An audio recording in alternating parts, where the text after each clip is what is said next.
A Princess of Mars by Edgar Rice Burroughs. Chapter 22. I Find Deja. The major domo to whom I reported had been given instructions to station me near the person of the Jeddak who, in time of war, is always in great danger of assassination, as the rule that all is fair in war seems to constitute the entire ethics of Martian conflict.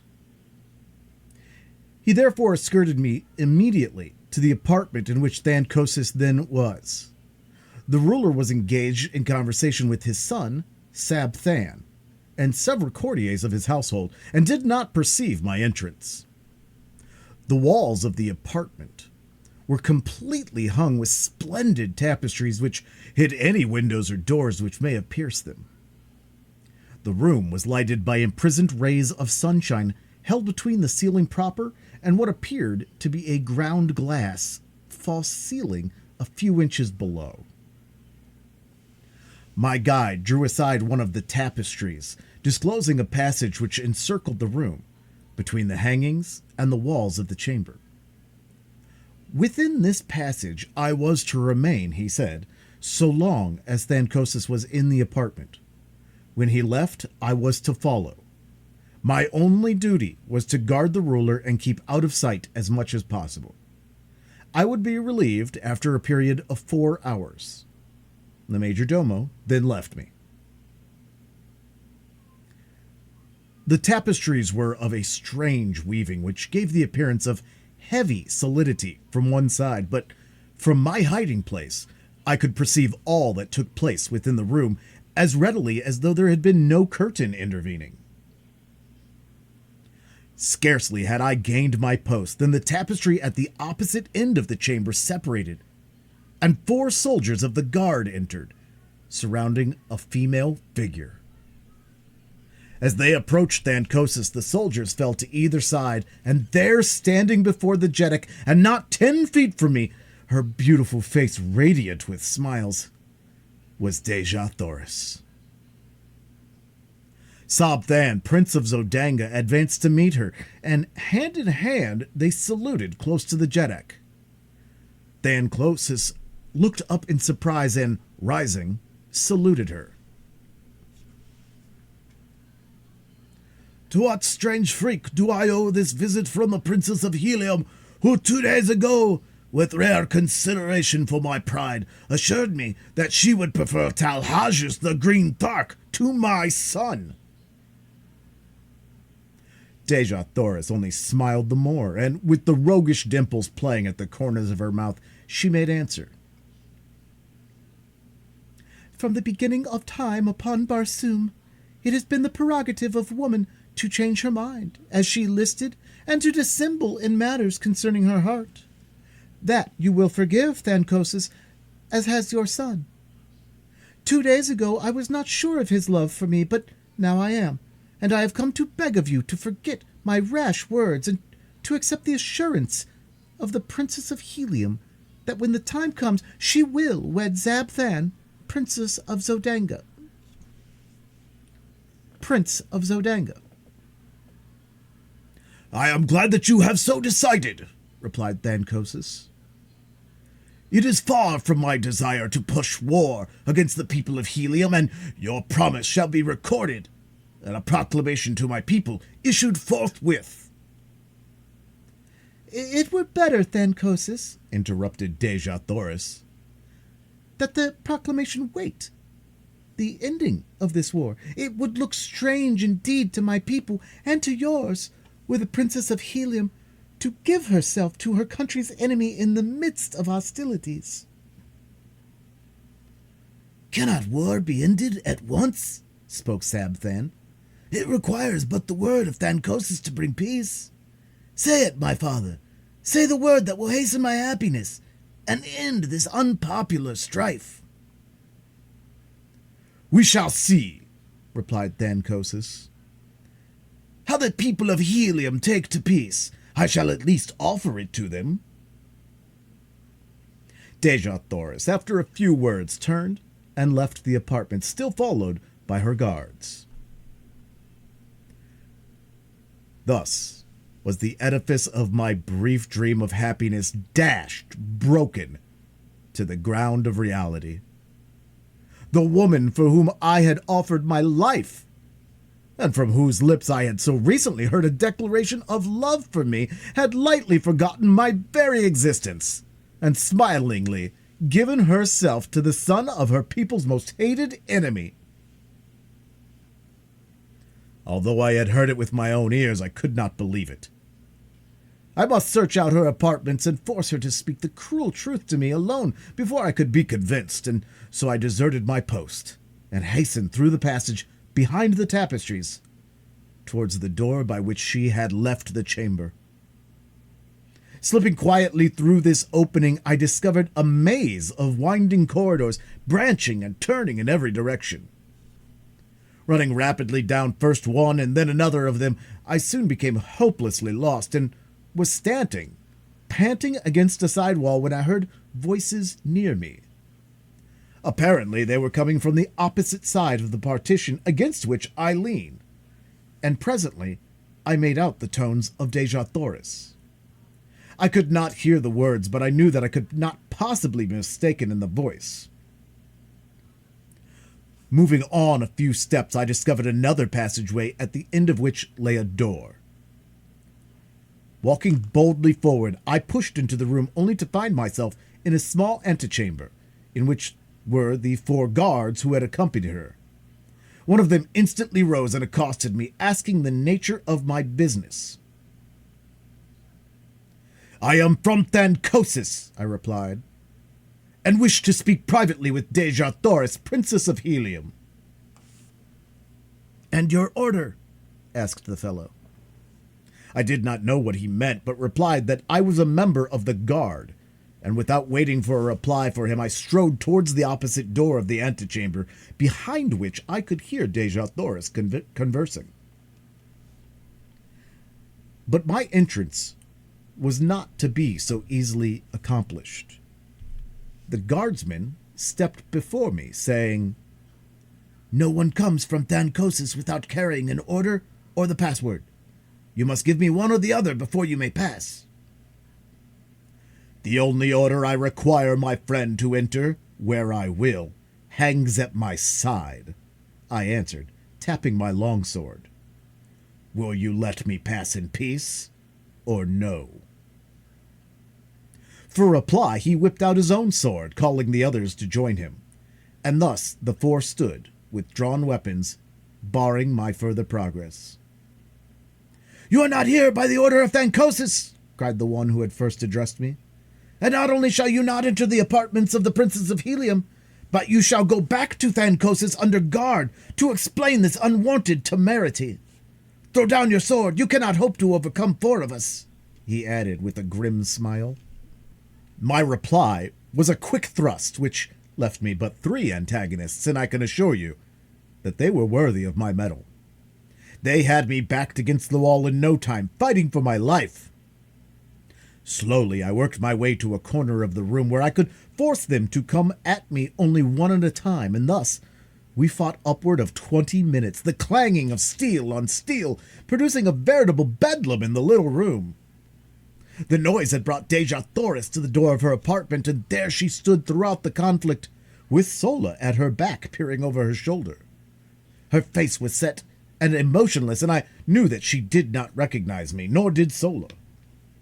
Finally, a lucky cut brought down a second guardsman, and then, with only 2 opposing me, I changed my tactics and rushed them down after the fashion of my fighting that had won me many a victory. The third fell within 10 seconds after the second, and the last lay dead upon the bloody floor a few moments later. They were brave men and noble fighters, and it grieved me that I had been forced to kill them, but I would have willingly depopulated all Barsoom could I have reached the side of my Deja Thoris in no other way. Sheathing my bloody blade, I advanced towards my Martian princess, who still stood mutely gazing at me without sign of recognition. "Who are you, Yosodangan?" she whispered. "Another enemy to harass me in my misery?" I am a friend, I answered. A once cherished friend. No friend of Helium's princess wears that metal, she replied. And yet the voice, I have heard it before. It cannot be, no, for he is dead. It is, though, my princess. None other than John Carter, I said. Do you not recognize, even though paint and strange metal, the heart of your chieftain? As I came close to her, she swayed toward me with outstretched hands. But as I reached to take her in my arms, she drew back with a shudder and a little moan of misery. Too late, she grieved. Oh, my chieftain that was, and whom I thought dead, had you but returned one little hour before, but now it is too late. What do you mean, Deja Thoris? I cried. That you would have not promised yourself to the Zidangan prince had you known that I lived? Think you, John Carter, that I would give my heart to you yesterday, and today to another?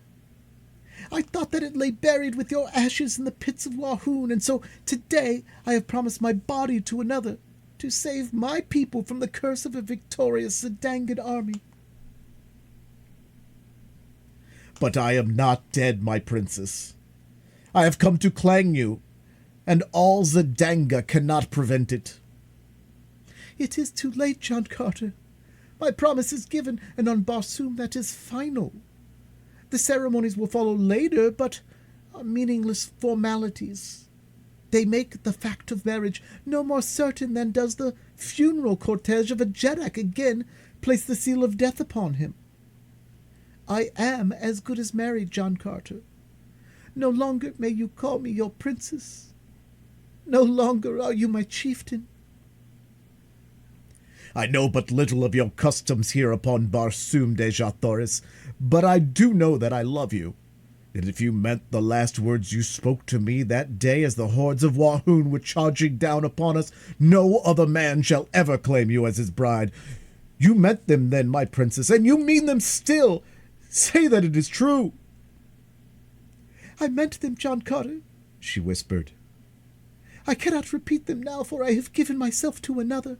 Ah, if you had only known our ways, my friend, she continued half to herself. The promise would have been yours months ago, and you could have claimed me before all others. It might have meant the fall of Helium, but I would have given my empire for my Tharkian chief. Then aloud she said, Do you remember the night when you offended me? You called me your princess without having asked my hand of me, and then you boasted that you had fought for me. You did not know, and I should not have been offended. I see that now. But there was no one to tell you what I could not, that upon Barsoom there are two kinds of women in the cities of the Red Men. The one they fight for, that they may ask them in marriage. The other kind that they fight for also, but never ask their hands. When a man has won a woman, he may address her as his princess, or in any of the several terms which signify possession. You had fought for me, but had never asked me in marriage. So when that you called me your princess, you see, she faltered. I was hurt. But even then, John Carter, I did not repulse you, as I should have done, until you made it doubly worse by taunting me with having won me through combat. I do not need to ask for your forgiveness now, Deja Thoris, I cried. You must know that my fault was of ignorance of your Barsoomian customs. What I failed to do, through implicit belief that my petition would be presumptuous and unwelcome, I do now, Deja Thoris. I ask you to be my wife, and by all the Virginian fighting blood that flows in my veins, you shall be. No, John Carter, it is useless, she cried hopelessly. I may never be yours while Sabthan lives. You have sealed his death warrant, my princess. Sabthan dies. Not that either, she hastened to explain. I may not wed the man who slays my husband, even in self-defense. It is custom. We are ruled by custom upon Barsoom. It is useless, my friend. You must bear the sorrow with me. That, at least, we may share in common. That, and the memory of the brief days among the Tharks. You must go now, nor ever see me again. Goodbye, my chieftain that was. Disheartened and dejected, I withdrew from the room, but I was not entirely discouraged. Nor would I admit that Deja Thoris was lost to me until the ceremony had actually been performed. As I wandered along the corridors, I was as absolutely lost in the mazes of winding passageways as I had been before I discovered Deja Thoris's apartments.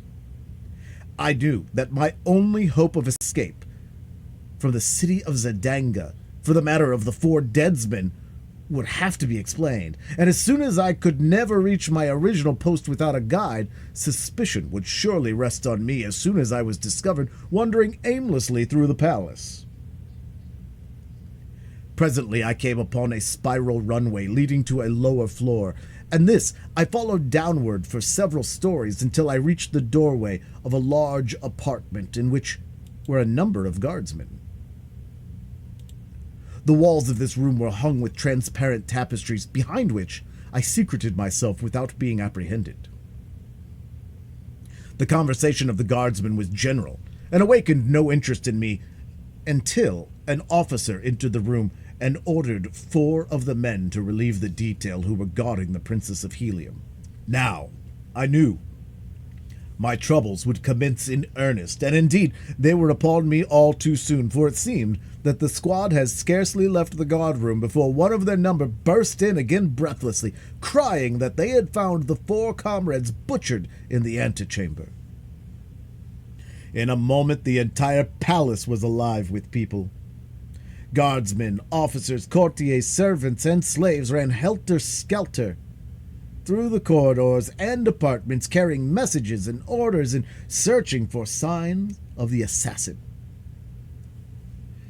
This was my opportunity, and slim as it appeared, I grasped it, for as a number of soldiers came hurrying past my hiding place, I fell in behind them and followed them through the mazes of the palace until, in passing through a great hall, I saw the blessed light of day coming in through a series of larger windows.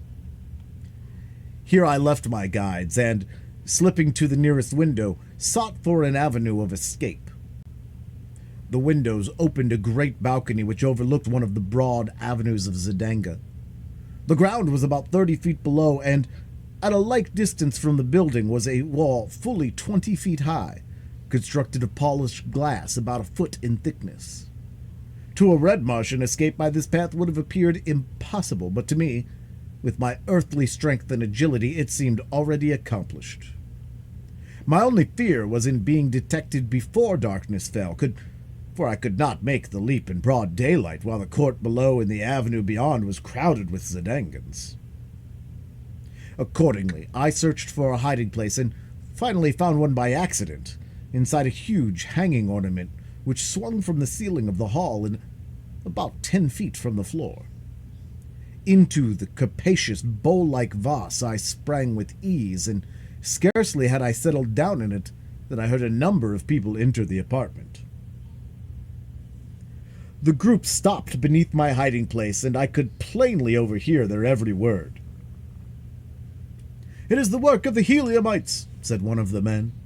"Yes, oh Jeddak, but how had they access to the palace? I could believe that even with the diligent care of your guardsmen, a single enemy might reach the inner chambers. But how a force of 6 or 8 fighting men could have done so unobserved is beyond me. We shall soon know, however, for here comes the royal psychologist."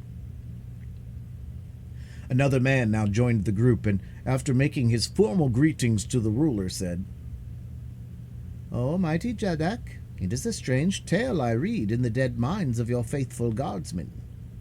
They were felled not by a number of fighting men, but by a single opponent."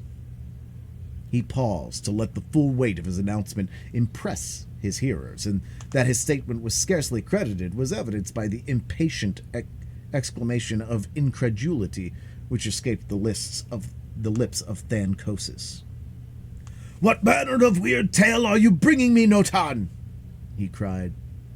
"It is the truth, my Jeddak," replied the psychologist. "In fact, the impressions were strongly marked on the brain of each of the 4 guardsmen. Their antagonist was a very tall man, wearing the metal of one of your own guardsmen, and his fighting ability was little short of marvelous, for he fought fair against the entire 4, and vanquished them by his surpassing skill and superhuman strength and endurance. Though he wore the metal of Zedanga, my Jeddak, such a man was never seen before in this or in any other country upon Barsoom. The mind of the Princess of Helium, whom I have examined and questioned, was a blank to me. She has perfect control, and I could not read one iota of it. She said that she witnessed a portion of the encounter, and that when she looked up there was but one man engaged with the guardsmen, a man whom she did not recognize as ever having seen.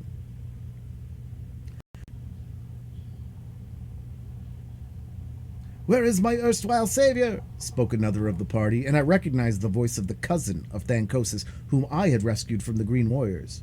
"By the metal of my first ancestor," he went on, "but the description fits him to perfection, especially as to his fighting ability." "Where is this man?" cried Thancosis. "Have him brought to me at once. What know you of him, cousin? It seems strange to me, now that I think upon it, that there should have been such a fighting man in Zodanga, of whose name even we were ignorant before today. And his name, too, John Carter. Who has ever heard of such a name upon Barsoom?" Word was soon brought that I was nowhere to be found, either in the palace or at my former quarters in the barracks of the Air Scout Squadron.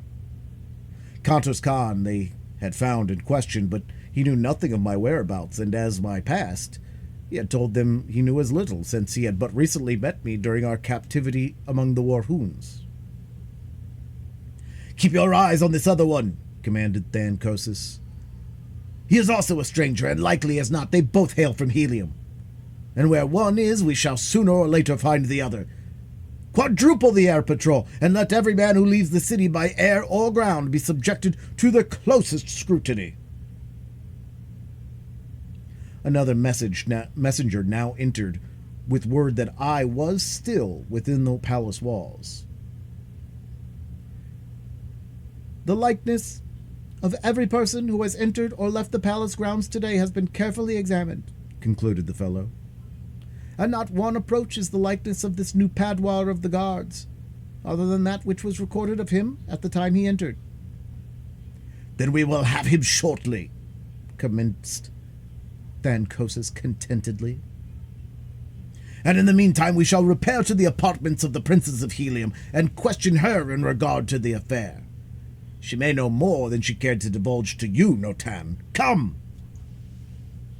They left the hall, and as darkness had fallen without, I slipped lightly from my hiding place and hastened to the balcony. Few were in sight, and choosing a moment when none seemed near, I sprang quickly to the top of the glass wall, and from there to the avenue beyond the palace grounds. End of Chapter 22. Chapter 23. Lost in the Sky. Without effort at concealment, I hastened to the vicinity of our quarters, where I felt sure I should find Kantos Khan. As I neared the building, I became more careful, as I judged, and rightly, that the place would be guarded. Several men in civilian metal loitered near the front entrance, and in the rear were others. My only means of reaching unseen the upper story where our apartments were situated was through an adjoining building, and after considerable maneuvering, I managed to obtain the roof of a shop several doors away. Leaping from roof to roof, I soon reached an open window in the building where I hoped to find the Heliumite, and in another moment I stood in the room before him. He was alone and showed no surprise at my coming, saying he had expected me much earlier, as my tour of duty must have ended some time since. I saw that he knew nothing of the events of the day at the palace, and when I had lightened him, he was all excitement. The news that Deja Thoris had promised her hand to Sabthan filled him with dismay. "It cannot be!" he exclaimed. It is impossible. Why, no man in all Helium but would prefer death to the selling of our loved princess to the ruling house of Zidanga. She must have lost her mind to have assented to such an atrocious bargain. You, who do not know how much we love the members of the ruling house, cannot appreciate the horror with which I contemplate such an unholy alliance. What can be done, John Carter? He continued. You are a resourceful man. Can you not think of some ways to save Helium from this disgrace? If I can come within sword's reach of Sab Than, I answered, I can solve the difficulty insofar as Helium is concerned. But for personal reasons, I would prefer that another struck the blow that frees Deja Thoris. Kantos Khan eyed me narrowly before he spoke. You love her, he said. Does she know it? She knows it, Kantos Khan, and it repulses me only because she has promised to Sab Than.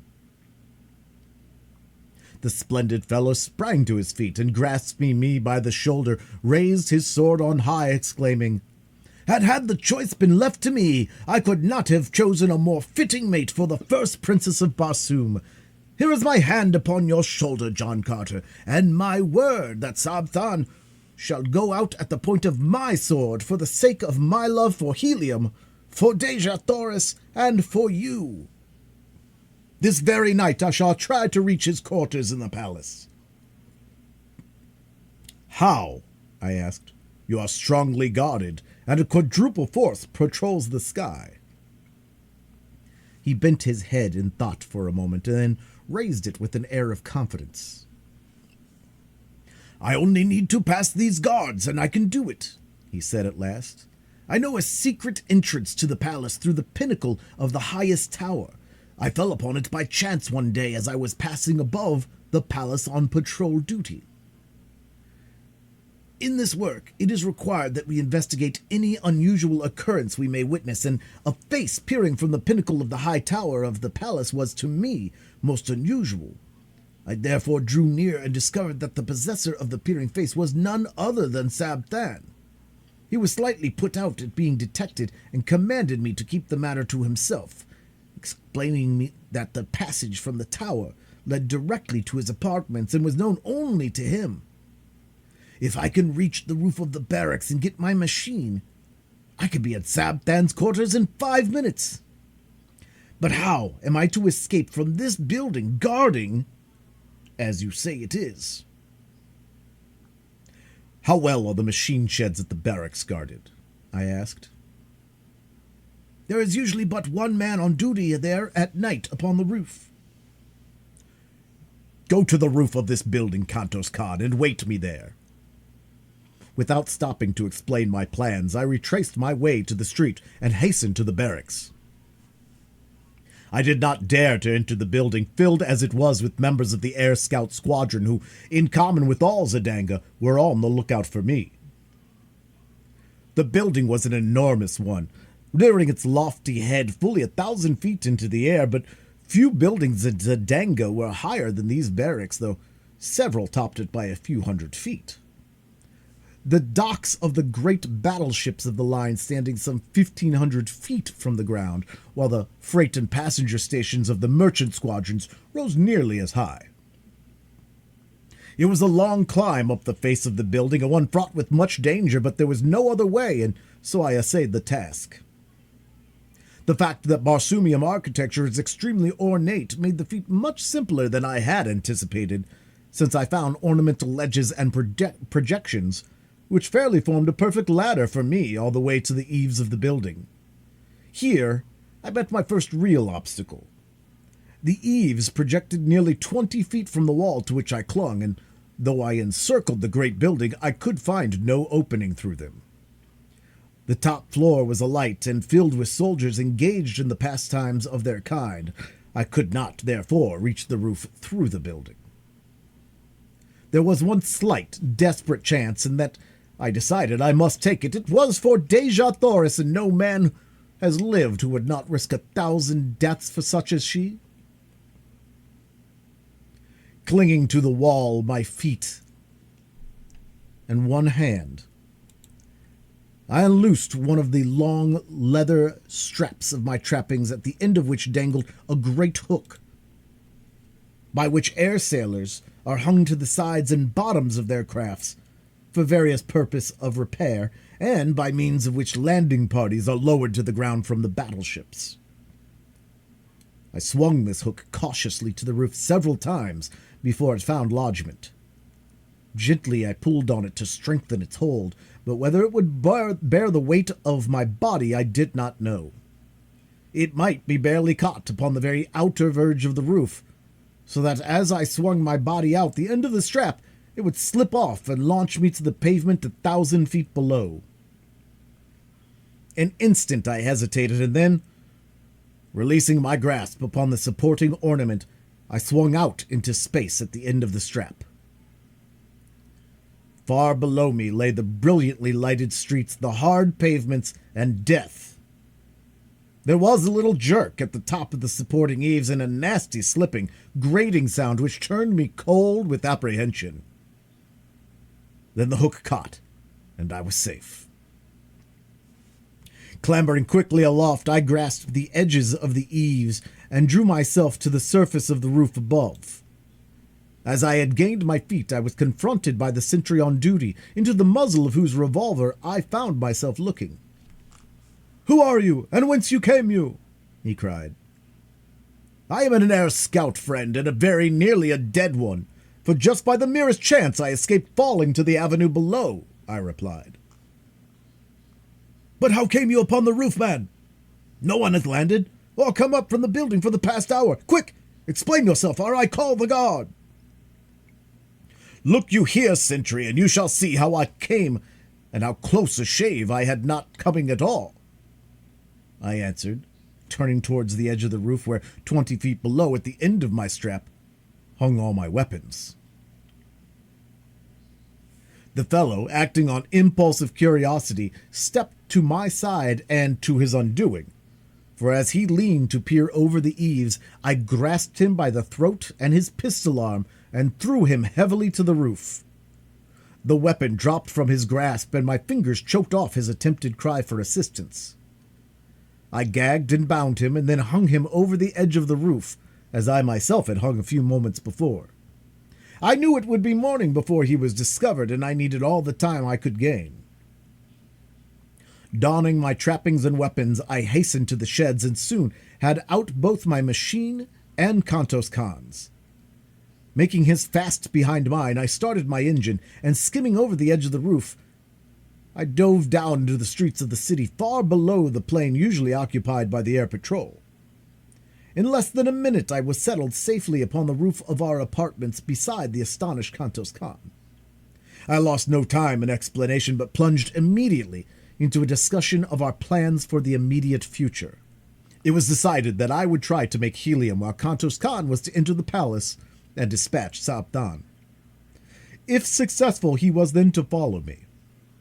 He set my compass for me, a clever little device, which will remain steadfastly fixed upon any given point on the surface of Barsoom, and bidding each other farewell, we rose together and sped in the direction of the palace, which lay in the route which I must take to reach helium. As we neared the high tower, a patrol shot down from above, throwing its piercing searchlight full upon my craft, and a voice roared out a command to halt, following with a shot as I paid no attention to his hail. Kantos Khan dropped quickly into the darkness, while I rose steadily and at a terrific speed raced through the Martian sky, followed by a dozen of the air scout craft which had joined the pursuit, and later by a swifter cruiser carrying 100 men and a battery of rapid-fired guns. By twisting and turning my little machine, now rising and now falling, I managed to elude their searchlights for most of the time, but I was also losing ground by these tactics, and so I decided to hazard everything on a straightaway course and leave the result to fate and the speed of my machine. Kantos Khan had showed me a trick of gearing, which is known only to the Navy of Helium, that greatly increased the speed of our machine, so that I felt sure I could distance my pursuers if I could dodge their projectiles for a few moments. As I sped through the air, the screeching of the bullets around me convinced me that only by a miracle could I escape, but the die was cast. And throwing on full speed, I raced a straight course towards Helium. Gradually, I left my pursuers further and further behind, and I was just congratulating myself on a lucky escape when a well-directed shot from the cruiser exploded at the prow of my little craft. The concussion nearly capsized her, and with the sickening plunge she hurtled downward through the dark night. How far I fell before I regained control of the plane I do not know, but I must have been very close to the ground when I started to rise again, as I plainly heard the squealing of animals below me. Rising again, I scanned the heavens for my pursuers, and finally, making out their lights far behind me, saw that they were landing, evidently in search of me. Not until their lights were no longer discernible did I venture to flash my little lamp upon the compass. And then I found to my consternation that a fragment of the projectile had utterly destroyed my only guide as well as my speedometer. It was true I could follow the stars in the general direction of Helium, but without knowing the exact location of the city or the speed at which I was traveling, my chances for finding it were slim. Helium lies 1,000 miles southwest of Zidanga, and with my compass intact, I should have made the trip, barring accidents, in between 4 and 5 hours.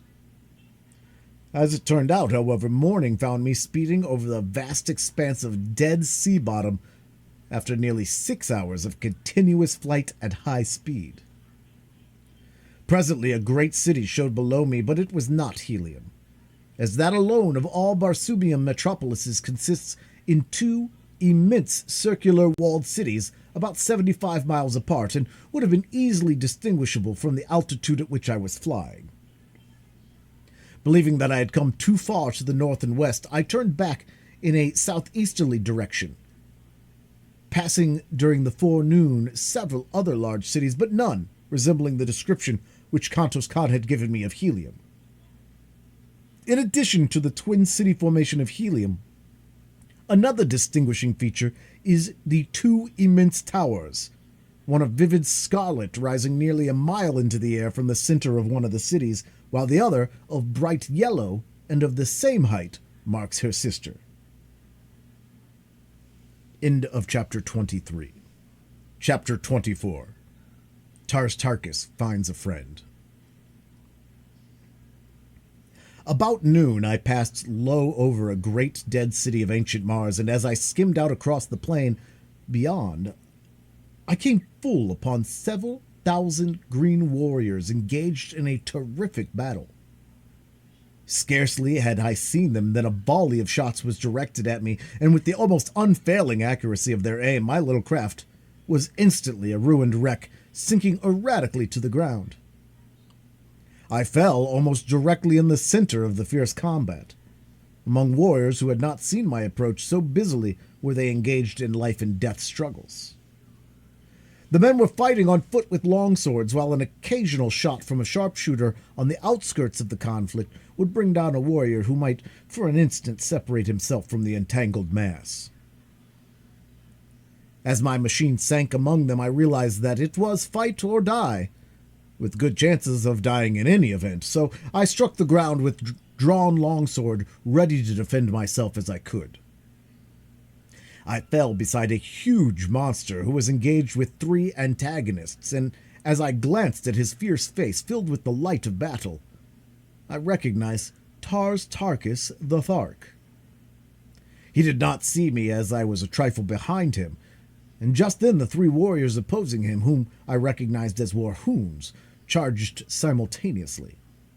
The mighty fellow made quick work of one of them, but in stepping back for another thrust, he fell over a dead body behind him, and was down at the mercy of his foes in an instant.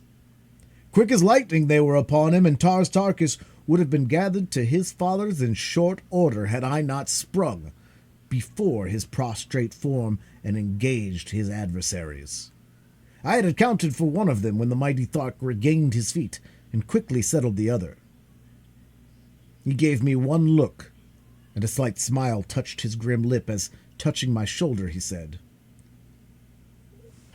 I would scarcely recognize you, John Carter, but there is no other mortal upon Barsoom who would have done what you have done for me. I think I have learned that there is such a thing as friendship, my friend.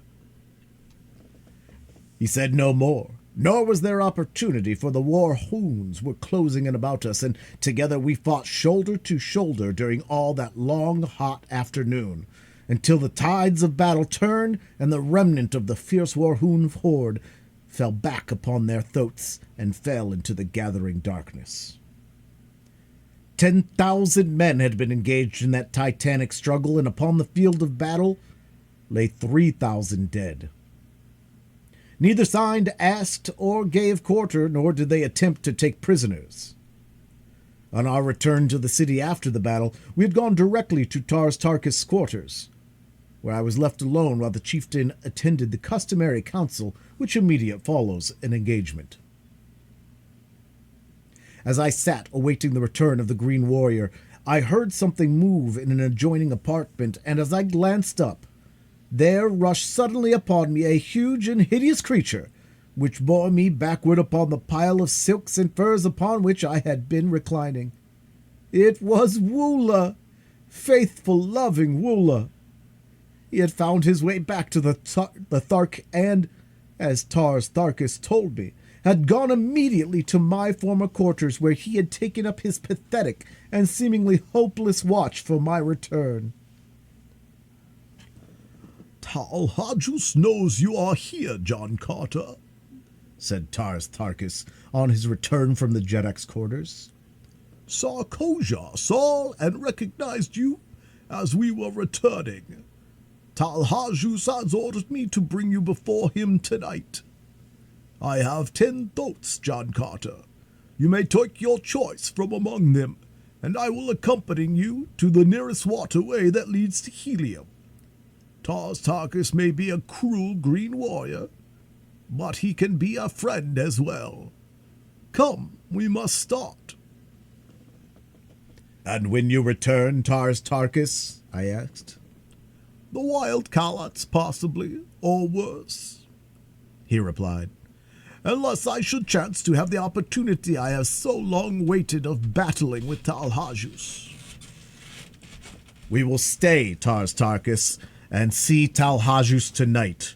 You shall not sacrifice yourself, and it may be that tonight you can have the chance you wait. He objected strenuously, saying that Talhajus often flew into wild fits of passion at the mere thought of the blow I had dealt him, and that if he ever laid his hands upon me, I would be subjected to the most horrible tortures. While we were eating, I repeated to Tars Tarkas the story which Sola had told me that night upon the sea bottom during the march to Thark. He said but little, but the great muscles of his face worked in passion and in agony at recollection of the horrors which he had been heaped upon the only thing he had ever loved in all his cold, cruel, terrible existence. He no longer demurred when I suggested that we go before Talhajus, only saying that he would like to speak to Sarkoja first.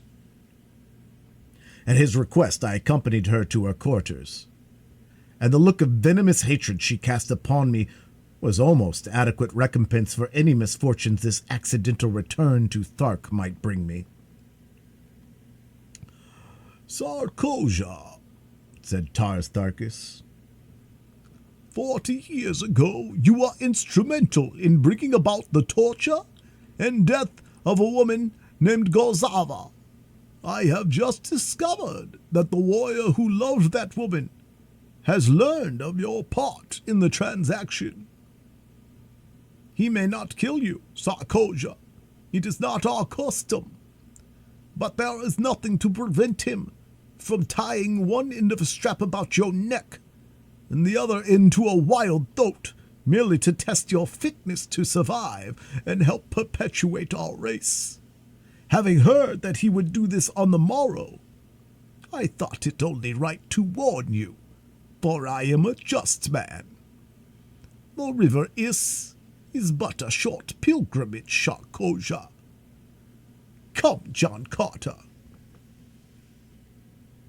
The next morning, Sarkoja was gone, nor was she ever seen after. In silence, we hastened to the Jedak's palace, where we were immediately admitted to his presence. In fact, he could scarcely wait to see me and was standing erect upon his platform, glowering at the entrance as I came in. "Strap him to that pillar!" he shrieked. "We shall see who dares to strike the mighty Talhajus. Heat the irons. With my own hands I shall burn the eyes from his head, that he may not pollute my person with his vile gaze." "Chieftains of Thark," I cried, turning to the assemblage council and ignoring Talhajus. "I have been a chief among you, and today I have fought for Thark shoulder to shoulder with her greatest warrior. You owe me at least a hearing. I have won that much today. You claim to be a just people." "Silence!" roared Talhajus. "Gag the creature and bind him as I command." "Justice, Talhajus," exclaimed Lorcus Tomel. "Who are you to set aside the customs of ages among the Tharks?" "Yes, justice!" echoed a dozen voices, and so, while Talhajus fumed and frothed, I continued. "You are a brave people, and you love bravery. But where was your mighty Jedak during the fighting today? I did not see him in the thick of battle. He was not there. He rends defenseless women and little children in his lair, but how recently has one of you seen him fight with men? Why, even I, a midget beside him, felled him with a single blow of my fist. Is it such that the Tharks fashion their Jedaks? There stands beside me now a great Thark, a mighty warrior, and a noble man. Chieftains, how sounds Tars Tarkis, Jedak of Thark?" A roar of deep-toned applause greeted this suggestion. "It but remains for this council to command, and Talhajus must prove his fitness to rule. Were he a brave man, he would invite Tars Tarkis to combat, for he does not love him. But Talhajus is afraid. Talhajus, your Jedak, is a coward. With my bare hands I could kill him, and he knows it." After I ceased, there was a tense silence, as all eyes were riveted upon Talhajus. He did not speak or move, but the blotchy green of his countenance turned livid, and the froth froze upon his lips. "Talhajus," said Lorcus Tomel in a cold, hard voice. "Never in my life have I seen a Jedak of the Thark so humiliated. There could be but one answer to this arrangement." We waited, and still Talhajus stood as though petrified. "Chieftains," continued Lorcus Tomel, "shall the Jedak, Talhajus, prove his fitness to rule over Tars Tarkis?" There were 20 chieftains about the rostrum, and 20 swords flashed high in assent. There was no alternative. That decree was final, and so Talhajus drew his longsword and advanced to meet Tars Tarkis. The combat was soon over, and with his foot upon the neck of the dead monster, Tars Tarkis became Jedak among the Tharks. His first act was to make me a full-fledged chieftain with the rank I had won by my combats the first few weeks of my captivity among them. Seeing the favorable disposition of the warriors towards Tars Tarkis, as well as towards me, I grasped the opportunity to enlist them in my cause against Zodanga. I told Tars Tarkis the story of my adventures, and in a few words had explained to him the thought I had in mind. "Tars Tarkis has made a proposal," he said, addressing the council, "which meets my sanction. I shall put it to you briefly. Deja Thoris, the Princess of Helium, who was our prisoner, is now held by the Jeddak of Zodanga, whose son she must wed to save her country from devastation at the hands of the Zodangan forces. John Carter suggests that we rescue her and return her to Helium. The loot of Zodanga would be magnificent, and I have often thought that we had an alliance with the people of Helium. We could obtain sufficient assurance of sustenance to permit us to increase the size and frequency of our hatchings, and thus become unquestionably supreme among the green men of Al Barsoom. What say you? It was a chance to fight, an opportunity to loot, and they rose to the bait as a speckled trout to a fly. For Tharks, they were wildly enthusiastic, and before another half hour had passed, 20 mounted messengers were speeding across dead sea bottoms to call the hordes together for the expedition. In 3 days, we were on the march towards Zodanga, 100,000 strong, as Tars Tharkas had been able to enlist the services of 3 smaller hordes on the promise of the great loot of Zodanga. At the head of the column, I rode beside the great Thark, while at the heels of my mount trotted my beloved Woola. We traveled entirely by night, timing our marches so that we camped during the day in deserted cities where, even to the beasts, we were all kept indoors during the daylight hours. On the march, Tars Tarkas, through his remarkable ability and statesmanship, enlisted 50,000 more warriors from various hordes so that 10 days after we set out, we halted at midnight outside the Great Wall of City of Zodanga, 150,000 strong. The fighting strength and efficiency of this horde of ferocious green monsters was equivalent to 10 times their number of green men. Never in the history of Barsoom, Tars Tarkas told me, had such a force of green warriors marched to battle together. It was a monstrous task to even keep a semblance of harmony among them, and it was a marvel to me that he got them to the city without a mighty battle amongst themselves. But as we neared Zodanga, their personal cores were submerged by their greater hatred for the Red Men, and especially for the Zodangans, who had for years waged a ruthless campaign of extermination against the Green Men, directing special attention towards despoiling their incubators.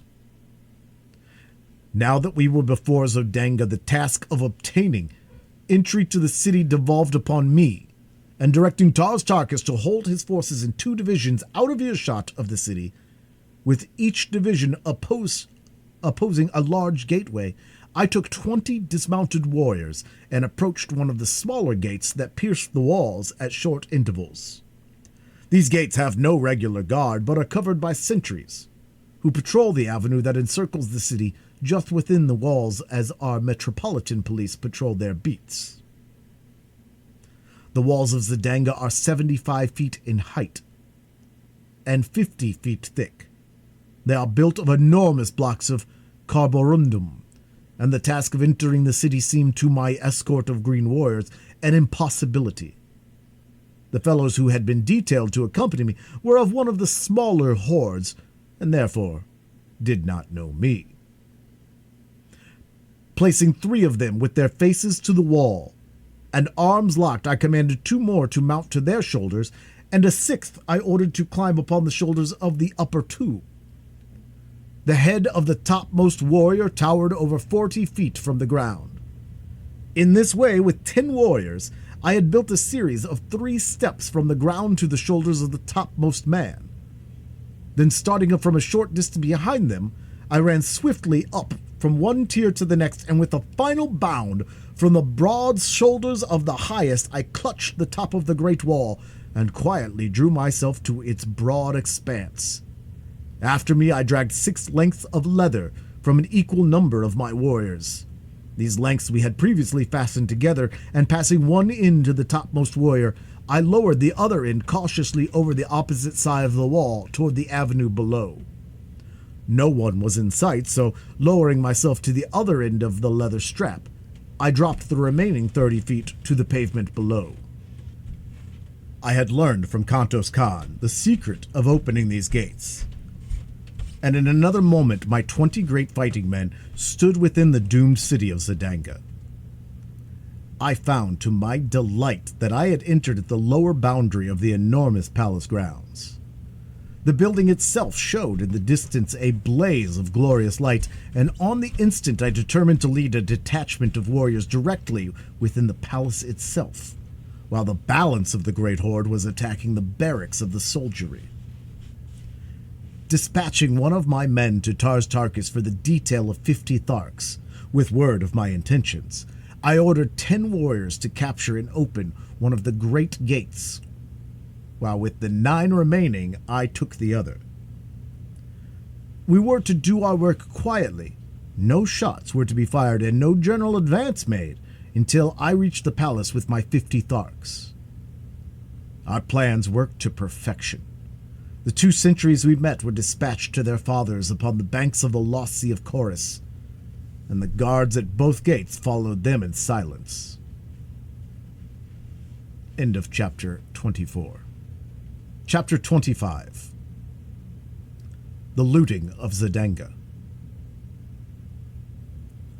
As the great gate where I stood swung open, my 50 Tharks, headed by Tars Tarkas himself, rode in upon their mighty thoats.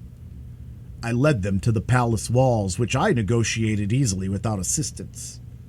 Once inside, however, the gate gave me considerable trouble, but I was finally rewarded by seeing it swing upon its huge hinges, and soon my fierce escort was riding across the gardens of the Jeddak of Zedanga. As we approached the palace, I could see through the great windows of the first floor into the brilliantly illuminated audience chamber of Thankosis. The immense hall was crowded with nobles and their women, as though some important function was in progress. There was not a guard in sight without the palace, due, I presume, to the fact that the city and the palace walls were considered impregnable, and so I came close to and peered within. At one end of the chamber, upon massive golden thrones encrusted with diamonds, sat Thankosis and his consort, surrounded by officers and dignitaries of state. Before them stretched a broad aisle lined on either side with soldiery, and as I looked there entered this aisle at the far end of the hall the head of a procession which advanced to the foot of the throne. First there marched 4 officers of the Jeddak's guard bearing a huge salver on which reposed, upon a cushion of scarlet silk, a great golden chain with a collar and a padlock at each end. Directly behind these officers came 4 others carrying a similar salver, which supported the magnificent ornaments of a prince and princess of the reigning house of Zedanga. At the foot of the throne, these 2 parties separated and halted, facing each other at opposite sides of the aisle. Then came more dignitaries and the officers of the palace and of the army, and finally 2 figures entirely muffled in scarlet silk, so that not a feature of either was discernible. These 2 stopped at the foot of the throne, facing Thankosis. When the balance of the procession had entered and assumed their stations, Thankosis addressed the couple standing before him. I could not hear his words, but presently 2 officers advanced and removed the scarlet robe from one of the figures, and I saw that Kantos Khan had failed in his mission. For it was Sabthan, Prince of Zedanga, who stood revealed before me. Thankosis now took a set of the ornaments from one of the salvers and placed one of the collars of gold about his son's neck, springing the padlock fast. After a few more words addressed to Sabthan, he turned to the other figure, from which the officers now removed the enshrouding silks, disclosing, to my now comprehending view, Deja Thoris, Princess of Helium. The object of the ceremony was clear to me. In another moment, Deja Thoris would be joined forever to the Prince of Zedanga.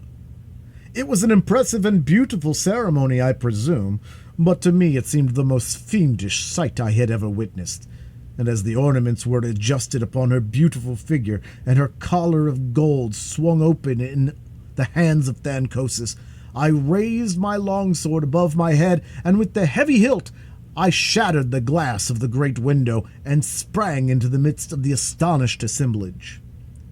With a bound I was on the steps of the platform beside Thancosis, and as he stood riveted with surprise, I brought my longsword down upon the golden chain that would have bound Dejah Thoris to another. In an instant all was confusion. 1,000 drawn swords menaced me from every quarter, and Sabthan sprang upon me with the jeweled dagger he had drawn from his nuptial ornaments. I could have killed him as easily as I might a fly, but the age-old custom of Barsoom stayed my hand, and grasping his wrist as the dagger flew toward my heart, I held him as though in a vice, and with my longsword pointed to the far end of the hall. "Z'danga has fallen!" I cried. "Look!" All eyes turned in that direction I had indicated, and there, forging through the portals of the entranceway, rode Tars Tarkas and his 50 warriors on their great thoats. A cry of alarm and amazement broke from the assemblage, but no word of fear, and in a moment the soldiers and nobles of Z'danga were hurling themselves upon the advancing Tharks. Thrusting Sabthan headlong from the platform, I drew Dejah Thoris to my side. Behind the throne was a narrow doorway, and in this Thancosis now stood facing me, with drawn longsword. In an instant we were engaged, and I found no mean antagonist. As we circled upon the broad platform, I saw Sabthan rushing up the steps to aid his father, but as he raised his hands to strike, Dejah Thoris sprang before him, and then my sword found the spot that made Sabthan Jeddak of Z'danga. As his father rolled dead upon the floor, the new Jeddak tore himself free from Dejah Thoris's grasp, and again we faced each other. He was soon joined by a quartet of officers, and with my back against a golden throne, I fought once again for Dejah Thoris. I was hard-pressed to defend myself and yet not strike down Sabthan, and with him my last chance to win the woman I loved. My blade was swinging with the rapidity of lightning as I sought to parry the thrust and cuts of my opponents. 2 I had disarmed, and 1 was down, when several more rushed to the aid of their new ruler, and to avenge the death of the old. As they advanced, there were cries of, "The woman! The woman! Strike her down! It is her plot! Kill her! Kill her!" Calling to Dejah Thoris to get behind me, I worked my way toward the little doorway back of the throne, but the officers realized my intentions, and 3 of them sprang in behind me and blocked my chances for gaining a position where I could have defended Dejah Thoris against an army of swordsmen. The Tharks were having their hands full in the center of the room, and I began to realize that nothing short of a miracle could save Dejah Thoris and myself, when I saw Tars Tarkas surging through the crowd of pygmies that swarmed about him. With one swing of his mighty longsword, he laid 12 corpses at his feet, and so he hewed a pathway before him, until in another moment he stood upon the platform beside me, dealing death and destruction right and left. The bravery of the Z'dangans was awe-inspiring. Not one attempted to escape, and when the fighting ceased, it was because only Tharks remained alive in the great hall, other than Dejah Thoris and myself. Sabthan lay dead beside his father, and the corpses of the flower of Z'dangan nobility and chivalry covered the floor of their bloody shambles. My first thought when the battle was over was for Kantos Khan, and leaving Dejah Thoris in charge of Tars Tarkas, I took 12 warriors and hastened to the dungeons beneath the palace. The jailers had all left to join the fighters in the throne room, so we searched the labyrinthine prison without opposition. I called Kantos Khan's name aloud in each new corridor and compartment, and finally I was rewarded by hearing a faint response. Guided by the sound, we soon found him helpless in a dark recess. He was overjoyed at seeing me and to know the meaning of the fight, faint echoes of which had reached his prison cell. He told me that the air patrol had captured him before he reached the high tower of the palace, so that he had not even seen Sabthan. We discovered that it would be a futile attempt to cut away the bars and chains which held him prisoner, so at his suggestion I returned to search the bodies on the floor above for keys to open the padlocks of his cell and of his chains. Fortunately, among the first I examined I found his jailer, and soon we had Kantos Khan with us in the throne room. The sounds of heavy firing, mingled with shouts and cries, came to us from the city streets, and Tars Tarkas hastened away to direct the fighting without. Kantos Khan accompanied me to act as guide, the Green Warriors commencing a thorough search of the palace for other Zidangans and for loot, and Deja Thoris and I were left alone. She had sunk into one of the golden thrones, and as I turned to her, she greeted me with a wan smile. "Was there ever such a man?" she exclaimed. "I know that Barsoom has never before seen your like. Can it be that all Earthmen are as you? Alone, a stranger, hunted, threatened, persecuted, you have done in a few short months what in all the past ages of Barsoom no man has ever done. Joined together the wild hordes of the sea bottoms, and brought them to fight as allies of a red Martian people." "The answer is easy, Deja Thoris," I replied, smiling. "It was not I who did it. It was love. Love for Deja Thoris, a power that would work greater miracles than this you have seen." A pretty flush overspread her face, and she answered, "You may say that now, John Carter, and I may listen, for I am free." "And more still I have to say ere it is again too late," I returned. "I have done many strange things in my life, many things that wiser men would not have dared, but never in my wildest fancies have I dreamed of winning a Deja Thoris for myself, for never had I dreamed that in all the universe dwelt such a woman as the Princess of Helium. That you are a princess does not abash me, but that you are you is enough to make me doubt my sanity, as I ask you, my princess, to be mine." "He does not need to be abashed, who so well knew the answer to his plea before the plea were made," she replied, rising and placing her dear hands upon my shoulders, and so I took her in my arms and kissed her. And thus, in the midst of a city of wild conflict, filled with the alarms of war, with death and destruction reaping their terrible harvest around her, did Deja Thoris, Princess of Helium, true daughter of Mars, the god of war, promise herself in marriage to John Carter, Gentleman of Virginia. End of Chapter 25. Chapter 26. Through Carnage to Joy. Sometime later, Tars Tarkas and Kantos Khan returned to report that Zidanga had been completely reduced. Her forces were entirely destroyed or captured, and no further resistance was to be expected from within. Several battleships had escaped, but there were thousands of war and merchant vessels under guard of Thark warriors. The lesser hordes had commenced looting and quarreling amongst themselves, so it was decided that we collect what warriors we could, man as many vessels as possible with Zidangan prisoners, and make for Helium without further loss of time. 5 hours later, we sailed from the roofs of the dock buildings with a fleet of 250 battleships, carrying nearly 100,000 green warriors, followed by a fleet of transports with our thoats. Behind us we left the stricken city in the fierce and brutal clutches of some 40,000 green warriors of the lesser hordes. They were looting, murdering, and fighting amongst themselves. In 100 places they had applied the torch, and columns of dense smoke were rising above the city as though to blot out from the eye of heaven the horrid sights beneath.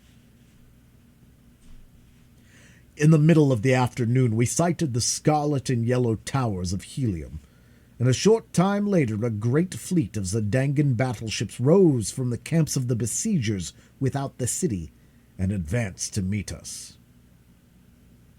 The banners of Helium had been strung from stem to stern of each of our mighty craft, but the Zadangans did not need this sign to realize that we were enemies, for our green Martian warriors had opened fire upon them almost as soon as they left the ground. With their uncanny marksmanship, they raked the oncoming fleet with volley after volley.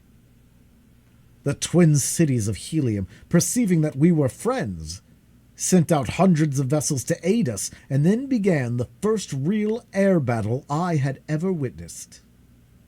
The vessels carrying our green warriors were kept circling above the contending fleets of Helium and Zadanga, since their batteries were useless in the hands of the Tharks, who, having no navy, have no skill in naval gunnery.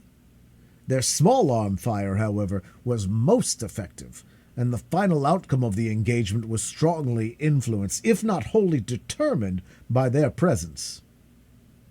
At first the two forces circled at the same altitude, pouring broadside after broadside into each other. Presently a great hole was torn in the hull of one of the immense battlecraft from the Zadangan camp. With a lurch, she turned completely over, the little figures of her crew plunging, turning and twisting towards the ground 1,000 feet below. Then with sickening velocity she tore after them, almost completely burying herself in the soft loam of the ancient sea bottom. A wild cry of exultation arose from the Heliumite squadron, and with redoubled ferocity they fell upon the Zadangan fleet. By a pretty maneuver, two of the vessels of Helium gained a position above their adversaries, from which they poured upon them from their keel bomb batteries a perfect torrent of exploding bombs. Then, one by one, the battleships of Helium succeeded in rising above the Zadangans, and in a short time a number of the beleaguering battleships were drifting hopelessly wrecks towards the high scarlet tower of Greater Helium. Several others attempted to escape, but they were soon surrounded by thousands of tiny individual flyers, and above each hung a monster battleship of Helium ready to drop boarding parties upon their decks. Within but little more than an hour from the moment the victorious Zadangan squadron had risen to meet us from the camp of the besiegers, the battle was over, and the remaining vessels of the conquered Zadangans were headed towards the cities of Helium under prize crews. There was an extremely pathetic side to the surrender of these mighty flyers, the result of an age-old custom which demanded that surrender should be signalized by the voluntary plunging to earth of the commander of the vanquished vessel. One after another, the brave fellows, holding their colors high above their heads, leaped from the towering bows of their mighty craft to an awful death. Not until the commander of the entire fleet took the fearful plunge, thus indicating the surrender of the remaining vessels, did the fighting cease, and the useless sacrifice of brave men come to an end. We now signaled the flagship of Helium's navy to approach, and when she was within hailing distance, I called out that we had the Princess Deja Thoris on board, and that we wished to transfer her to the flagship, that she might be taken immediately to the city. As the full import of my announcement bore in upon them, a great cry arose from the decks of the flagship, and a moment later the colors of the Princess of Helium broke from 100 points upon her upper works. When the other vessels of the squadron caught the meaning of the signals, flashed them, they took up the wild acclaim and unfurled her colors in the gleaming sunlight. The flagship bore down upon us, and as she swung gracefully to and touched our side, a dozen warriors sprang upon our decks. As their astonished gaze fell upon the hundreds of green warriors who now came forth from their fighting shelters, they stopped aghast. But at the sight of Kantos Khan, who advanced to meet them, they came forward, crowding about him. Dejah Thoris and I then advanced, and they had no eyes for other than her. She received them gracefully, calling each by name, for they were men in high esteem and service of her grandfather, and she knew them well. "Lay your hands upon the shoulder of John Carter," she said to them, turning towards me, "the man to whom Helium owes her princess as well as her victory today." They were very courteous to me and said many kind and complimentary things, but what seemed to impress them most was as I had won the aid of the fierce Tharks in my campaign for the liberation of Dejah Thoris and the relief of Helium. "You owe your thanks more to another man than to me," I said. "And here he is. Meet one of Barsoom's greatest soldiers and statesmen, Tars Tarkas, Jeddak of Thark." With the same polished courtesy that had marked their manner toward me, they extended their greetings towards the great Thark, nor, to my surprise, was he much behind them in ease of bearing or in courtly speech. Though not a garrulous race, the Tharks are extremely formal, and their ways lend themselves amazingly to dignified and courtly manners. Dejah Thoris went aboard the flagship and was much put out that I would not follow, but as I explained to her, the battle was but partly won. We still had the land forces of the besieging Zidangans to account for, and I would not leave Tars Tarkas until that had been accomplished. The commander of the naval forces of Helium promised to arrange to have the armies of Helium attack from the city in conjunction with our land attack, and so the vessels separated, and Dejah Thoris was borne in triumph back to the court of her grandfather, Tardos Mors, Jeddak of Helium. In the distance lay our fleet of transports, with the thoats of the Green Warriors where they had remained during the battle. Without landing stages, it was difficult to unload these beasts upon the open plain, but there was nothing else for it, and so we put out at a point about 10 miles from the city and began the task. It was necessary to lower the animals to the ground in slings, and this work occupied the remainder of the day and half the night. Twice we were attacked by parties of Zidangan cavalry, but with little loss, however, and after darkness shut down, they withdrew. As soon as the last thoat was unloaded, Tars Tarkas gave the command to advance, and in 3 parties we crept upon the Zidangan camp from the north, the south, and the east. About a mile from the main camp we encountered their outposts, and, as had been prearranged, accepted this as the signal to charge. With wild, ferocious cries, and amidst the nasty squealing of the battle-engaged thoats, we bore down upon the Zidangans. We did not catch them napping, but found a well-entrenched battle line confronting us. Time after time we were repulsed, until towards noon I began to fear for the result of the battle. The Zidangans numbered nearly 1,000,000 fighting men, gathered from pole to pole, wherever stretched their ribbon-like waterways, while pitted against them were less than 100,000 Green Warriors. The forces from Helium had not arrived, nor could we receive any word from them. Just at noon we heard heavy firing all along the line between the Zidangans and the cities, and we knew then that our much-needed reinforcements had come. Again Tars Tarkas ordered the charge, and once more the mighty thoats bore their terrible riders against the ramparts of the enemy. At the same moment the battle line of Helium surged over the opposite breastworks of the Zidangans, and in another moment they were being crushed in between 2 millstones. Nobly they fought, but in vain. The plain before the city became a veritable shambles ere the last Zidangans surrendered. But finally the carnage ceased, the prisoners were marched back to Helium, and we entered the greater city's gates, a huge, triumphal procession of conquering heroes. The broad avenues were lined with women and children, among which were the few men whose duties necessitated that they remain within the city during the battle. We were greeted with an endless round of applause and showered with the ornaments of gold, platinum, silver, and precious jewels. The city had gone mad with joy.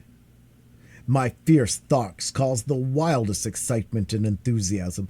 Never before had an armied body of green warriors entered the gates of Helium, and that they came now as friends and allies filled the red men with rejoicing. That my poor services to Deja Thoris had become known to the Heliumites was evidenced by the loud crying of my name, and by the loads of ornaments that were fastened upon me and my huge throat as we passed up the avenues to the palace, for even in the face of the ferocious appearance of Woola, the populace pressed close about me. As we approached this magnificent pile, we were met by a party of officers who greeted us warmly and requested that Tars Tarkas and his Jeds, with the Jedaks and Jeds of his wild allies, together with myself, dismount and accompany them to receive from Tardos Mors an expression of his gratitude for our services. At the top of the great steps leading up to the main portals of the palace stood the royal party, and as we reached the lower steps, one of their number descended to meet us. It was an almost perfect specimen of manhood, tall, straight as an arrow, superbly muscled, and with the carriage and bearing of a ruler of men. I did not need to be told that he was Tardos Mors, Jedak of Helium. The first member of our party he met was Tars Tarkas, and his first words sealed forever the new friendship between the races. "The Tardos Mors," he said earnestly, "may meet the greatest living warrior of Barsoom is a priceless honor, but that way he may lay his hand on the shoulder of a friend and ally is a far greater boon." "Jedak of Helium," returned Tars Tarkas, "it has remained for a man of another world to teach the green warriors of Barsoom the meaning of friendship. To him we owe the fact that the hordes of Thark can understand you, that they can appreciate and reciprocate the sentiments so graciously expressed." Tardos Mors then greeted each of the green Jedaks and Jeds, and to each spoke words of friendship and appreciation. As he approached me, he laid both hands upon my shoulders. "Welcome, my son," he said. "That you are granted gladly and without one word of opposition. The most precious jewel in all Helium, yes, on all Barsoom, is sufficient earnest of my esteem." We were then presented to Mors Kajak, Jed of Lesser Helium and father of Deja Thoris. He had followed close behind Tardos Mors and seemed even more affected by the meeting than had his father. He tried a dozen times to express his gratitude to me, but his voice choked with emotion, and he could not speak, and yet he had, as I was later to learn, a reputation for ferocity and fearlessness as a fighter that was remarkable even upon warlike Barsoom. In common with all Helium, he worshipped his daughter, nor could he think of what she had escaped without deep emotion. End of chapter 26. Chapter 27. From Joy to Death.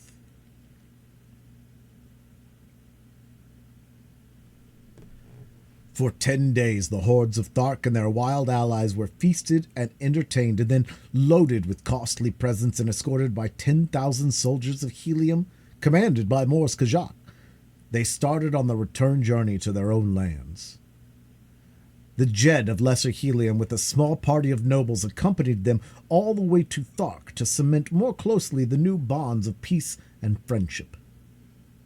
Sola also accompanied Tars Tarkas, her father, who before All his chieftains had acknowledged her as his daughter. 3 weeks later, Mors Kajak and his officers, accompanied by Tars Tarkas and Sola, returned upon a battleship that had been dispatched to Thark to fetch them in time for the ceremony which made Deja Thoris and John Carter one.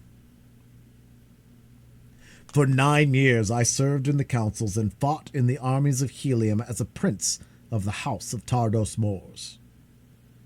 The people seemed never to tire of heaping honors upon me, and no day passed that did not bring some new proof of their love for my princess, the incomparable Deja Thoris.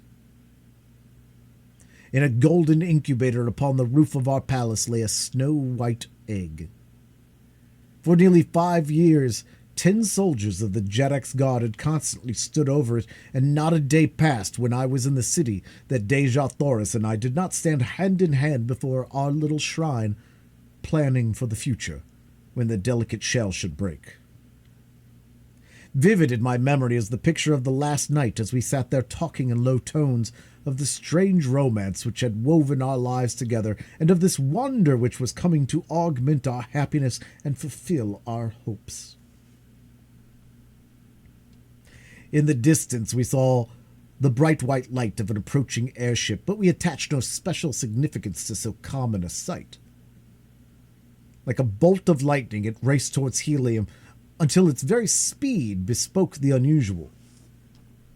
Flashing, the signals which approached proclaimed it a dispatch bearer for the Jedak. It circled impatiently, awaiting the tardy patrol boat which must convey it to the palace docks.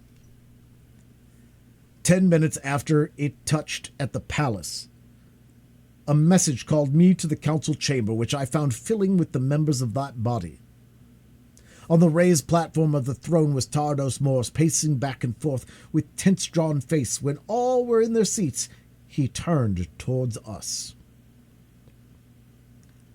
"This morning," he said, "word reached the several governments of Barsoom that the keeper of the atmosphere plant has made no wireless report for 2 days, nor had almost ceaseless calls upon him from a score of capitals elicited a sign of response. The ambassadors of the other nations asked us to take the matter in hand and hasten the assistant keeper of the plant. All day 1,000 cruisers have been searching for him, until just now one of them returns bearing his dead body, which was found in the pits beneath his house, horribly mutilated by some assassin. I do not need to tell you what this means to Barsoom. It would take months to penetrate those mighty walls. In fact, the work has already commenced, and there would be little to fear were the engine of the pumping plant to run as it should. And as have they all for hundreds of years, but the worst, we fear, has happened. The instruments show a rapidly decreasing air pressure on all parts of Barsoom. The engine has stopped. My gentlemen," he concluded, "we have at best 3 days to live."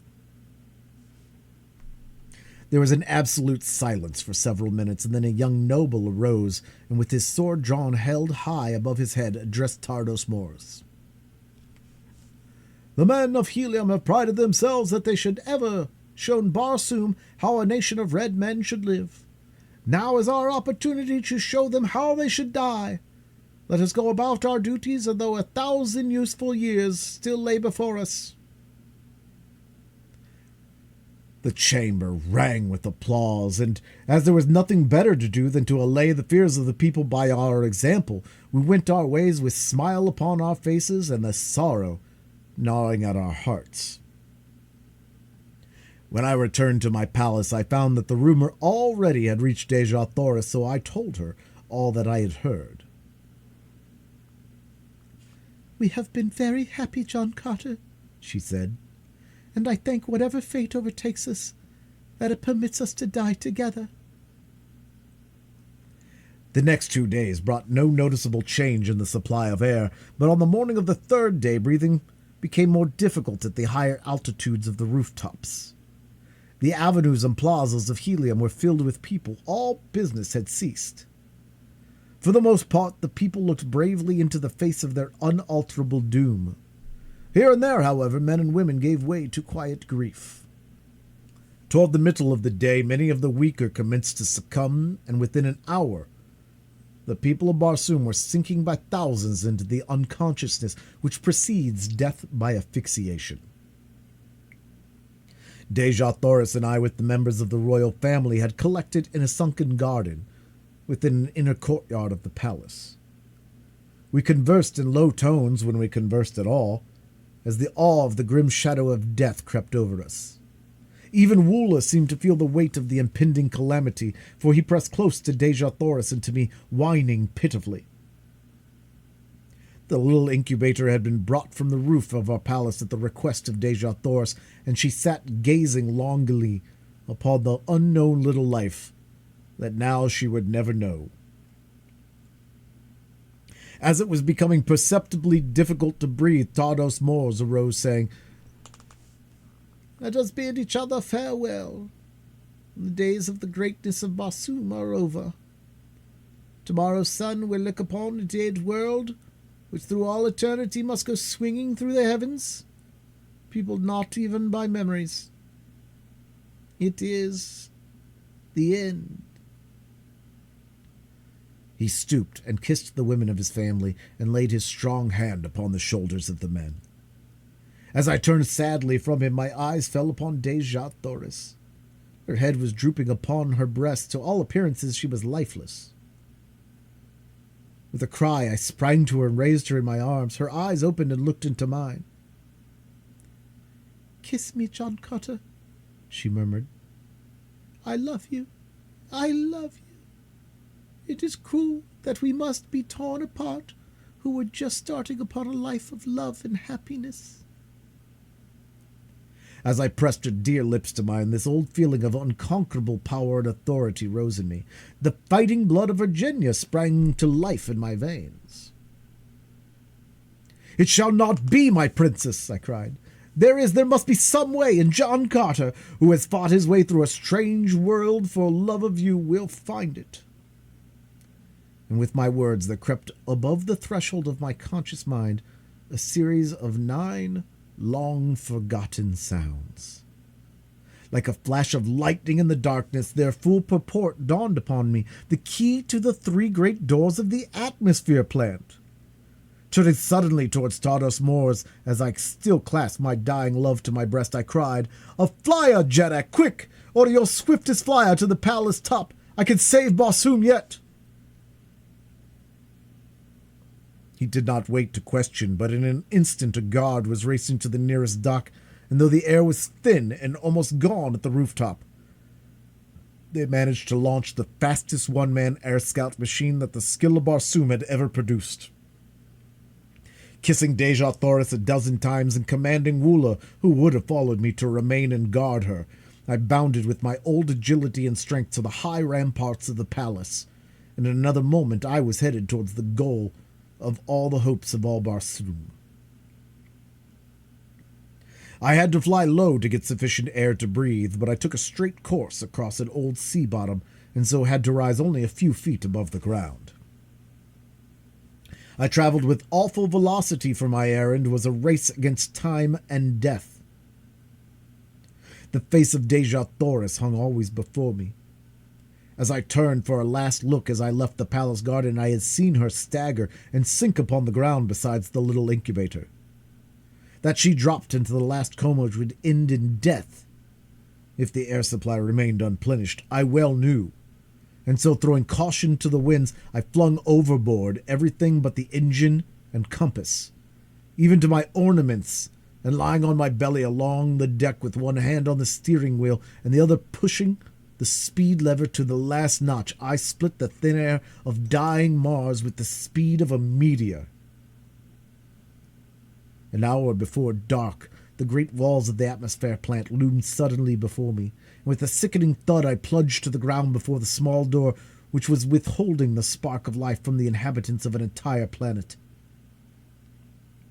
Beside the great door, a crew of men had been laboring to pierce the wall, but they had scarcely scratched the flint-like surface, and now most of them lay in the last sleep from which not even air would awaken them. Conditions seemed much worse here than at Helium, and it was with difficulty that I breathed at all. There were a few men still conscious, and to one of these I spoke. "If I can get these doors open, is there a man who can start the engines?" I asked. "I can," he replied, "if you open quickly. I can last but a few moments more, but it is useless. They are both dead, and no one else upon Barsoom knew the secret of these awful locks. For 3 days, men crazed with fear have searched about this portal in vain attempts to solve its mystery." I had no time to talk. I was becoming very weak, and it was with difficulty that I controlled my mind at all. But with a final effort, as I sank weakly to my knees, I hurled the 9 thought waves at the awful thing before me.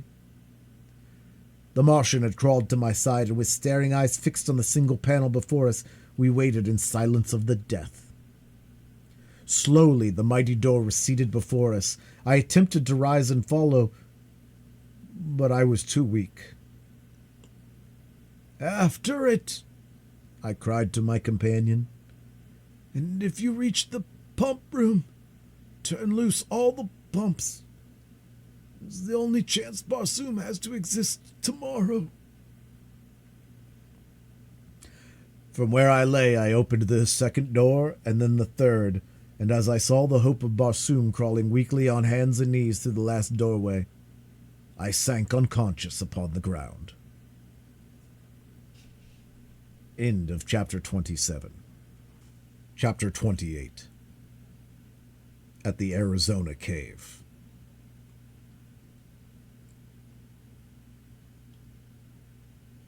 It was dark when I opened my eyes again. Strange, stiff garments were upon my body, garments that cracked and powdered away from me as I rose to a sitting posture. I felt myself over from head to foot, and from head to foot I was clothed, though when I felt unconscious at the little doorway I had been naked. Before me was a small patch of moonlit sky which showed through a rugged aperture. As my hands passed over my body, they came in contact with pockets, and in one of those a small parcel of matches wrapped in oiled paper. One of these matches I struck, and its dim flame lighted up what appeared to be a huge cave, towards the back of which I discovered a strange, still figure huddled over a tiny bench. As I approached it, I saw that it was the dead and mummified remains of a little old woman with long black hair, and the thing it leaned over was a small charcoal burner upon which rested a round copper vessel containing a small quantity of greenish powder. Behind her, depending from the roof upon rawhide thongs, and stretched entirely across the cave, was a row of human skeletons. From the thong which held them stretched another to the dead hand of the little old woman. As I touched the cord, the skeleton swung to the motion with a noise as of the rustling of dry leaves. It was a most grotesque and horrid tableau, and I hastened out into the fresh air, glad to escape from so gruesome a place. The sight that met my eyes as I stepped out upon a small ledge which ran before the entrance of the cave filled me with consternation. A new heaven and a new landscape met my gaze. The silvered mountains in the distance, the almost stationary moon hanging in the sky. The cacti-studded valley below me were not of Mars. I could scarcely believe my eyes, but the truth slowly forced itself upon me. I was looking upon Arizona from the same ledge from which 10 years before I had gazed with longing upon Mars. Burying my head in my arms, I turned, broken and sorrowful, down the trail from the cave. Above me shone the red eye of Mars, holding her awful secret, 48 million miles away. Did the Martian reach the pump room? Did the vitalizing air reach the people of that distant planet in time to save them? Was my Dejah Thoris alive? Or did her beautiful body lie cold in death beside the tiny golden incubator in the sunken garden of the hidden courtyard of the Palace of Tardos Mors, the Jeddak of Helium? For 10 years I have waited and prayed for an answer to my questions. For 10 years I have waited and prayed to be taken back to the world of my lost love. I would rather lie dead beside her than live on Earth all those millions of terrible miles from her. The old mine, which I found untouched, has made me famously wealthy. But to what I care for wealth? As I sit here tonight in my little study overlooking the Hudson, just 20 years have elapsed since I first opened my eyes upon Mars. I can see her, shining in the sky through the little window by my desk, and tonight she seems calling to me again, as she has not called before since that long dead night, and I think I can see, across that awful abyss of space, a beautiful, black-haired woman, standing in the garden of a palace, and at her side is a little boy who puts his arm around her as she points into the sky towards the planet Earth, while at her feet is a huge and hideous creature with a heart of gold. I believe that they are waiting there for me, and something tells me that I shall soon know.